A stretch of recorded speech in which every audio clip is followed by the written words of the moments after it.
Thanks for tuning in to another episode of Make Your Mark Monday. My name is John Broadbent. I'm the Chief Marketing Officer at netmark.com.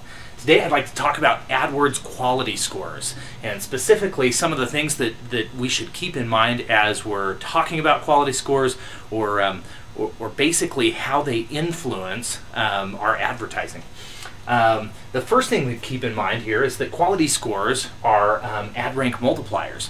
They basically they act as a multiplier that helps improve either your position or whatnot. Here's an example of this. Advertiser 1 has a maximum bid of $5. If you multiply that maximum bid by their quality score, 3, then you get an ad rank of 15. While advertiser 2, maybe they have a max bid of $3.01, and their quality score is 5, and you notice that they have a better ad rank, even though they are definitely bidding a lot less. Okay, and advertiser 3 is in an even better position with a quality score of 8. A bid of 2 beats out both of them with an ad rank of 16. And so you see that this multiplier is extremely powerful. You can spend a lot less. Advertiser 3 is spending less than half of what advertiser 1 is spending and is in a better position because the quality score is so much better. So what is it that makes quality score actually, or what is it that composes what the quality score is? That's basically this third point here, and that is relevance and click-through rate, at least click-through rate as a measure of relevance. Okay, the relevance actually has to do with I guess the cohesiveness between the keyword, the ad copy, and the landing page.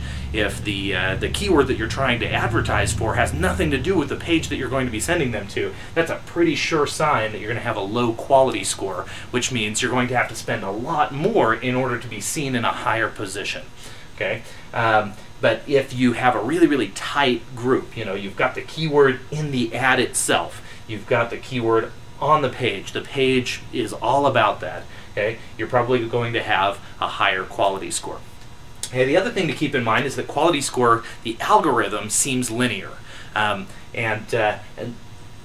we at the beginning we were fairly certain that the algorithm was logarithmic, which means if it's a logarithmic algorithm that it's harder to have a higher quality score, or there's more effort that you've got to put in order to increase the quality score. And so a logarithmic graph would have looked something like this. At the onset, we ran some tests here recently to determine whether it was one way or the other, and it appears right now to be linear, which means that the same amount of effort that will take you from a 3 to a 5 will take you from a 5 to to an 8. And so anyway, or I guess a 5 to a 7. Sorry, my math is bad here today. But that's the same amount of effort, and so that's definitely something to keep in mind. Wednesday we'll dive into quality score a little bit more in detail and talk about how you can influence it. Specifically, we'll talk a little bit about how to influence it in terms of relevance and how to show a few things. A couple other things to keep in mind about quality score is that your account has a quality score and your campaigns have quality scores, although they're not shown.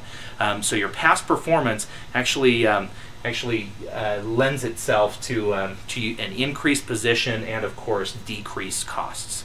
So thanks again for tuning in.